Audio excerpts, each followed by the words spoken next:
दर्यापूर नगर परिषद निवडणूक ईव्हीएम सुरक्षित तर निकालाच्या 20 दिवसांसाठी कडक सुरक्षा व्यवस्था करण्यात आली आहे। महत्त्वाची बातमी निवडणूक संदर्भात आहे।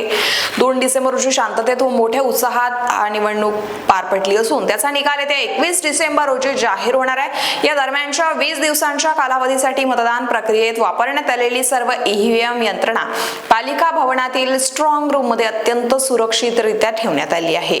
24 तास कडक निगराणीमध्ये ही ईव्हीएम मशीन ठेवण्यात आली आहे। संपूर्ण परिसर आणि स्ट्रॉंग रूमच्या आत बाहेर सीसीटीव्ही कॅमेऱ्यांच्या माध्यमातून 24 तास कडक निगराणी ठेवली जात आहे। ईव्हीएम मशीनच्या सुरक्षेसाठी दर्यापूर पोलीस व SRPचा तगडा बंदोबस्त यावेळी इथे दर्यापूरला तैनात करण्यात आलाय। तर एक अधिकारी व 5 पोलीस अंमलदार अशा पूर्ण टीमचा दर्यापूरमध्ये पोलीस तैनात करण्यात आलाय। एक अधिकारी व 8 जवान याशिवाय अमरावती येथील पोलीस दलाचाही बंदोबस्त तर पालिका परिसरात ठेवण्यात आला आहे।